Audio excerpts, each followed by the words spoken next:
জমে উঠেছে খামারে গরু বেচাকেনা, জমে উঠেছে খেলা। বাংলাদেশের সব খামারে রয়েছে তাদের সেরা কালেকশন।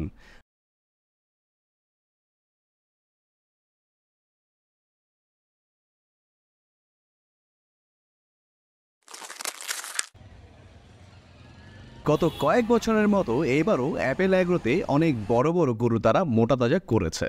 সত্যি কথা বলতে কি, ক্যামেরাতে বোঝার কোনো উপায় নাই যে গরুগুলো কত বড় বড়। সেখানে দুটি কাংরাজ গরু দেখতে পেলাম। এই গরুগুলোর অরিজিন হচ্ছে ইন্ডিয়াতে এবং এগুলোর শিংয়ের জন্য এরা অনেক বেশি প্রসিদ্ধ এবং পরিচিত। জাফরাবাদী একটা মহিষ দেখলাম, সেটা দেখে ভাই আমার মাথা নষ্ট হয়ে গেছে। এত বড় মহিষ! আমি শুনেছি এর থেকেও বড় জাফরাবাদী মহিষ হয়ে থাকে। এই মহিষটা তারা নিজেরাই কুরবানি করবে। খামারে যাওয়ার সাথে সাথে দেখতে পেলাম সেখানে একটা গরু কিন্তু ডিসপ্লে করা হয়েছিল। গরুটা ডিসপ্লে করা হয়ে থাকে সাধারণত কোনো ক্রেতার চয়েসে। তারা গরুটা বাইরে এনে দেখতে চায় যে গরুটা আসলে কেমন। সেখানে যে সব থেকে ভালো লেগেছে আমার কাছে যে হাসা গরুগুলা ভাই দেখতে এত সুন্দর। আপনারা ক্যামেরায় কতটুকু সুন্দর দেখতে পাচ্ছেন আমি ঠিক বলতে পারছি না, বাট সরাসরি যদি আপনারা দেখে থাকেন অনেক সুন্দর। এবং প্রত্যেকটা হাসা গরুর এক একটা রূপ ছিল এবং হাইটে, চলনে, বলনে, গঠনে, আকারে, আকৃতিতে অনেক সুন্দর লেগেছে আমার কাছে। আপনারা যদি সামনে থেকে এই গরুগুলোকে দেখেন তাহলে আপনারা এই গরুগুলোর ফ্যান হয়ে যাবেন, সত্যি কথা। এবং হাসা গরুগুলো দেখছিলাম যে অধিকাংশই সোল্ড হয়ে গেছে। উপরে লেখা আছে, দেখতে পাবেন যে সোল্ড আউট। এই সময়গুলোতে অনেক ক্রেতা তাদের পরিবার পরিজনকে নিয়ে চলে যায় খামারগুলোতে এবং তারা খামারগুলো থেকে গরু পছন্দ করা শুরু করে দেয়। কেউ কেউ লাইভ ওয়েটে কিনে, কেউ কেউ ঠিকায় কিনে। আমার মতে লাইভ ওয়েট থেকে ঠিকায় কিনা অনেক ভালো। তাদের প্রতিটা গরু মাশাআল্লাহ খুবই সুন্দর। এখান থেকে অনেকগুলো গরু তারা কিন্তু অলরেডি সোল্ড আউট করে ফেলেছে। সবগুলো খামারের মতোই কুরবানির আর 1 মাসের মতো সময় রয়ে গেছে। কম বেশি হতে পারে, আমি এক্স্যাক্টলি বলতে পারছি না, বাট মোটামুটি অনেকগুলো গরুই সোল্ড আউট। খামারে অনেক ক্রেতা সাধারণরাই কিন্তু এসেছে। আমি গিয়েছিলাম গত শুক্রবারে, সেটা ছিল 10 তারিখে। প্রত্যেকটা গরুতেই আলাদা একটা ভাব রয়েছে। ভাব বলতে আমি বোঝাচ্ছি তাদের যেভাবে খাওয়ানো হয়েছে, যেভাবে ট্রিট করা হয়েছে এবং যেইভাবে তাদের রাখা হয়েছে। প্রত্যেকটা গরু ভাই দেখতে খুব সুন্দর। আমি সেখানে বেশ কিছু জাতের গরু দেখতে পেয়েছি, ফ্রিজিয়ান বা অস্টাল যেটা বলি আমরা, সেরকম জাত। তারপর হচ্ছে শাহিওয়াল, তারপর হচ্ছে কাংরাজ, জাফরাবাদী মহিষ। শাহিওয়াল হচ্ছে সব থেকে বেশি। শাহিওয়াল কিন্তু পাকিস্তানের বা ইন্ডিয়ার একটা জাত। শাহিওয়াল একটা জায়গার নাম, সেই জায়গা থেকে আসলে শাহিওয়াল গরুর জাতটা উন্নত করা হয়েছে বা সেখানে সব থেকে বেশি পাওয়া যায়, তাই বলে কিন্তু শাহিওয়াল রাখা হয়েছে, যেটা বাংলাদেশে অনেক বেশি প্রসিদ্ধ এবং এটার যে কালার বাংলাদেশি মানুষরা অনেক বেশি পছন্দ করে। রিসেন্টলি আমি কিছু গরু দেখতে পাচ্ছি যেটা হচ্ছে আমরা বাংলাদেশি বলি পাকড়া গরু। পাকড়া হচ্ছে আপনার যেমন ফ্রিজিয়ান হচ্ছে কালো আর সাদা এরকমের মধ্যেই, বাট আরো ছোট ছোট গুটি গুটি থাকে, কালো সাদা, তারপরে লাল সাদা, বিভিন্ন রকমের এরকম ছোপ ছোপ দাগ হয়ে থাকে, সেগুলোকে পাকড়া গরু বলে। বাট বেসিক্যালি এটা হচ্ছে পাকিস্তানের কোনো একটা জাত। আমি দেখেছি অনেকগুলো ইউটিউব ভিডিওতে, বাট আমি এক্স্যাক্টলি জানি না, তাই আমি বলতে পারছি না। আপনারা যদি কেউ এক্স্যাক্টলি এই গরুটার নাম জানেন অবশ্যই আমার কমেন্টে জানাবেন। আমরা অনেক বন্ধুবান্ধব মিলে সেখানে গিয়েছিলাম এবং আমরা সবাই কিন্তু টাইমটাকে খুব এনজয় করছিলাম, কারণ ছেলেদের জন্য কোরবানি ঈদ বা হাট হচ্ছে অনেক বড় একটা বিষয়। আমার এখনো মনে আছে ছোটবেলায় নয়াবাজারের হাট আমার বাসার ঠিক কাছেই ছিল। সো নয়াবাজারের হাটটা এখনো অনেক মিস করি এবং এই হাটের মতো আনন্দ আমার জীবনে আর কোনো হাটে আসবে বলে আমার মনে হয় না। এখন আমার বাসার সামনে নয়াবাজারের সেই হাটটা আর বসে না, বাট আমার বাসার একটু সামনে ধোলাইখালে হাট বসে, বাট সেইখানে তেমন একটা যাওয়া হয় না। বাজারে যখন হাট ছিল তখন বাসা থেকে নেমেই হাট হইতো, এরকমও আমার লাইফে হয়েছে। যাই হোক, বর্তমানে এখন সেই হাট নাই, সেটা নিয়ে আসলে স্মৃতিচারণ করলাম, তাছাড়া আর কিছুই নাই। তাদের গরুগুলো আপনারা যদি একটার পর এক দেখতে থাকেন, এবং তাদের কিন্তু পেজ আছে এবং খুব ভালো মানের পেজ। পেজের নাম হচ্ছে অ্যাপেল অ্যাগ্রো। তাদের কিছু ভালো ইন্ডাস্ট্রিও রয়েছে, তারা খুব ফেমাস এবং রিনোন্ড এবং তারা কিন্তু বেশ কয়েক বছর ধরে এই গরুর লাইনে আছে। যদিও এটা আমার first visit to Apple agro, I didn't visit to their farm.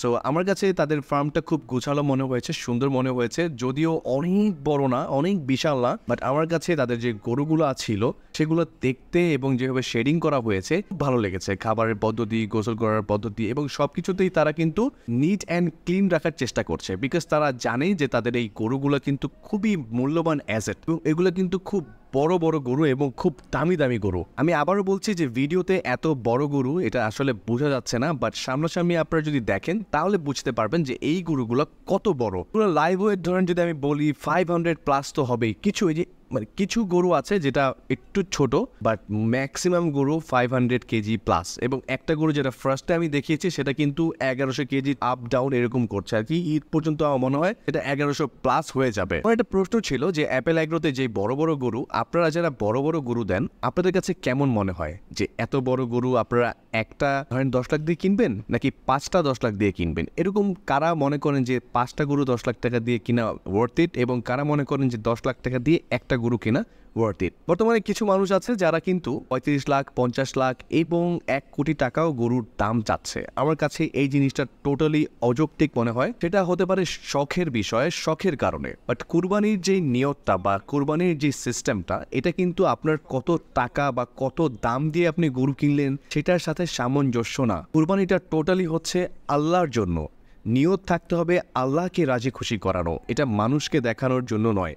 হ্যাঁ, অবশ্যই আপনি মানুষের সাথে সবার সাথে এই জিনিসটা ভাগ বাটোয়ারা করবেন, কারণ আল্লাহকে দিতে পারবো না আমরা, আমাদের কাছে সেই অ্যাবিলিটি নাই যে আমরা আল্লাহকে দিব। তাই আল্লাহ বলে দিয়েছে বা সিস্টেম করে দিয়েছে যে তোমরা আমার জন্য আমাকে খুশি করার জন্য কুরবানি দাও।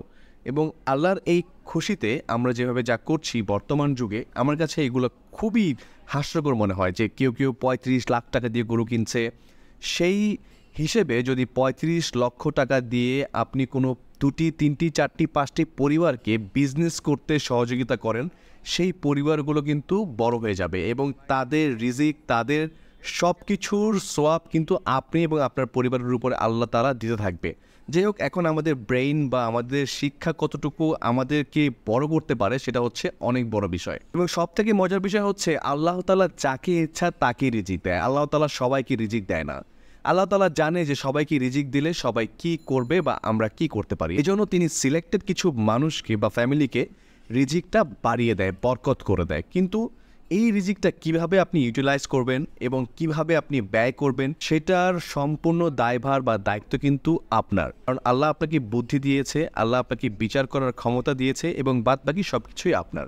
যাই হোক, অনেক কিছু অনেকভাবে বলে ফেললাম। আমার যদি কোনো কথা কাউকে হার্ট করে থাকে আমি এক্সট্রিমলি দুঃখিত, বাট আমার এটা নিজের অপিনিয়ন, তাই আমি শেয়ার করলাম আমার ভিউয়ার্সদের কাছে যারা শুনেছেন তাদের জন্য। সো অনেক ফার্ম হয়েছে বাংলাদেশে, এই সেক্টরটাতে অনেক ইনভেস্টমেন্ট আসছে এবং অনেকেই অনেক বড় বড় কোম্পানিজগুলো তারা তাদের ইনভেস্টমেন্ট এই গরুর ফার্মে করছে আমি দেখতে পেয়েছি, এবং অনেকগুলো গার্মেন্টস সেক্টর থেকে কিন্তু অনেকেই গরুর ফার্ম করেছে। আমার বাড়ি কুষ্টিয়া, সো আমি গরুর উপর অনেক বেশি অ্যাট্রাক্টেড। আমার প্ল্যান আছে যদি আল্লাহ তাআলা আমাকে কখনো না কখনো সামর্থ্য দান করে, অবশ্যই গরুর একটা ফার্ম আমি আমার লাইফে করব। তারা মূলত আমার মনে হয় 1 বছরের অধিক সময় গরুগুলোকে লালন পালন করে, কারণ এত কম সময়ে একটা গরুকে মোটা তাজা করা খুব একটা সহজ না। তাই তারা লং প্রসেসে গরুগুলোকে পালে এবং খাওয়া দাওয়া দেয়। তাদের একটা রুটিন আছে যে কোন সময় কি খাবে, কোন সময় খেলে, এবং অভিজ্ঞতায় আপনাকে অনেক বড় করে ফেলে। যেমন বড় করে ইন এ সেন্স যে আপনি কিভাবে গরুটাকে পাললে আপনার গরুটা মোটা হবে, ভুঁড়ি হবে না, তারপরে হচ্ছে আরও অনেক কিছু রয়েছে যেগুলো আমি নিজেও জানি না। কিন্তু আপনি যখন একটা প্র্যাকটিক্যাল কাজ করবেন, মানে খামারিরা যখন প্র্যাকটিক্যালি গরু লালন পালন করে তারা কিন্তু অলরেডি জানে। এবং কিছু খারাপ ব্যবসায়ী রয়েছে তারা কুরবানির আগে 2-3 মাস আগে বেশ কিছু খারাপ পদ্ধতি অবলম্বন করে। কিন্তু আমার কথা কি ভাই, আপনাকে সব কিছুর আনসার করতে হবে। আপনি 2টা টাকা কামায় এখন মনে করতেছেন যে আপনি অনেক বড় লোক হয়ে যাচ্ছেন, আসলে কিন্তু একদমই না। আপনি যদি কাউকে ঠকান আপনিও কারো না কারো মাধ্যমে ঠকে যাবেন। ধরেন আমি একটা উদাহরণ দেই, আপনি 1 লাখ টাকা একটা গরুতে দুর্নীতি করলেন। এই দুর্নীতি করার ফলে কি হবে যে আপনার দেখতে পাবেন যে 2 লাখ টাকা আপনাকে ডাক্তারকে দিয়ে দিতে হচ্ছে। কেমন ডাক্তারকে দিয়ে দিতে হচ্ছে? আপনি এমন একটা অসুখে পড়লেন যে আপনার কষ্ট ফ্রিতে হলোই, আপনার সেই টাকাটাও চলে গেল এবং সব কিছু জলে গেল। সো আপনার যে খারাপ বুদ্ধিটা, সেই খারাপ বুদ্ধিটাকে আপনি ভালো জায়গায় কাজে লাগান, ভালোভাবে ব্যবসা করেন, ইনশাল্লাহ আপনাকে রিজিক আল্লাহ তাআলা দিবে। আমার এই ভিডিওতে আমি আজকে অনেক বকবক করলাম। আমার কোনো কথা যদি কেউ হার্ট হয়ে থাকেন, স্পেশালি যারা একটু রিচ রয়েছেন, অনেকেই হয়তো বা হার্ট হবেন, বাট বাস্তবতা এবং আপনাদের ন্যায় বিচার করার যে ক্ষমতা, এটা কিন্তু আপনাদের ধরে রাখতে হবে এবং আপনাদের আল্লাহ তাআলা সিলেক্ট করেছেন রিজিক দিয়ে। আজকে আর ভিডিওটা লম্বা করছি না, আজকে অনেক বড় ভিডিও করে ফেলেছি এবং অনেক বকবক করে ফেলেছি। আমার এই কথাগুলো যদি কারো খারাপ লেগে থাকে এক্সট্রিমলি সরি। সবাই আমাকে ক্ষমা সুন্দর দৃষ্টিতে দেখবেন, সবাই ভালো থাকবেন, কি করা যায় সাথে থাকবেন। যারা এতক্ষণ আমার ভিডিও দেখলেন অবশ্যই লাইক, কমেন্ট, আর যদি ভালো লাগে অবশ্যই শেয়ার করবেন। বন্ধু বান্ধব যারা আমার রয়েছে, যারা আমাকে সাপোর্ট করে, যারা আমাকে জ্ঞান দেয়, তাদের সবাইকে ধন্যবাদ। আর কিছুই নাই। সবাই ভালো থাকবেন এবং যার যার গরু বা যার যার কুরবানি আপনাদের সবার কুরবানি যেন সহি এবং ভালোভাবে হয় আমি এটা দোয়া করছি এবং সবাই ভালো থাকবেন।